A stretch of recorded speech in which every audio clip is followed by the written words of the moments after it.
Hello everyone, welcome back to our channel. Summer అంటే మామిడికాయలు వచ్చేసినట్టే కదా. పచ్చి మామిడికాయలతో నోటికి ఎంతో కారంగా పుల్లగా టేస్టీగా అనిపించే మామిడికాయ పచ్చడి ఎలా చేసుకోవాలో ఈ వీడియోలో మీకు చూపించబోతున్నాను.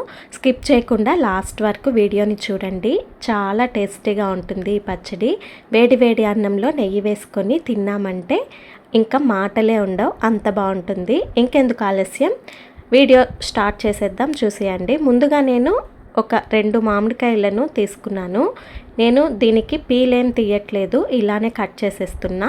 లోపల ఉండే సీడ్ని ఇలా తీసేసి చిన్న ముక్కలుగా కట్ చేసేసుకొని ఈ మామిడికాయలను పక్కన పెట్టేసుకోవాలి. ఒకవేళ పైన తొక్కుంటే ఇష్టం లేని వాళ్ళు తొక్కు తీసేసి పచ్చడిని చేసుకోవచ్చు. ఈ తొక్కు తీయకపోయినా కూడా చాలా బాగుంటుంది ఈ పచ్చడి. ఇలా నీట్గా కట్ చేసుకున్న తర్వాత అన్నీ ఒక బౌల్లో వేసుకొని పక్కన పెట్టుకోవాలి.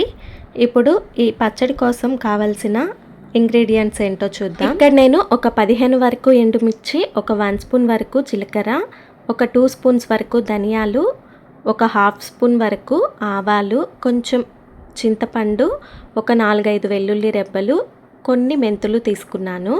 ఇప్పుడు ఇందులో చింతపండు, వెల్లుల్లి తప్ప మిగిలినవన్నీ వేసేసుకొని ఫ్రై చేసుకోవాలి. ఇక్కడ నేను ఒక 1 స్పూన్ వరకు ఆయిల్ వేసుకొని వీటన్నిటిని ఫ్రై చేస్తున్నాను.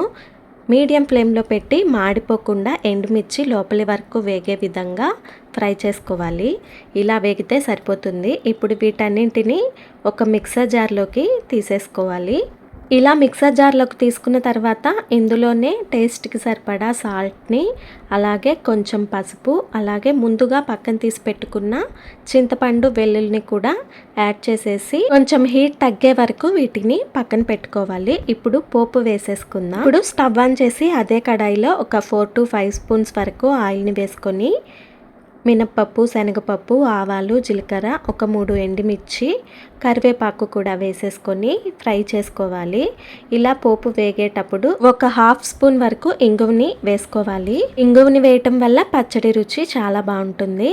ఇప్పుడు చల్లారిన తర్వాత ఈ విధంగా గ్రైండ్ చేసేసుకొని తర్వాత కట్ చేసుకున్న మామిడికాయ పీసెస్ని కూడా యాడ్ చేసుకొని ఈ విధంగా బరకగా ఉండే విధంగా గ్రైండ్ చేసుకోవాలి.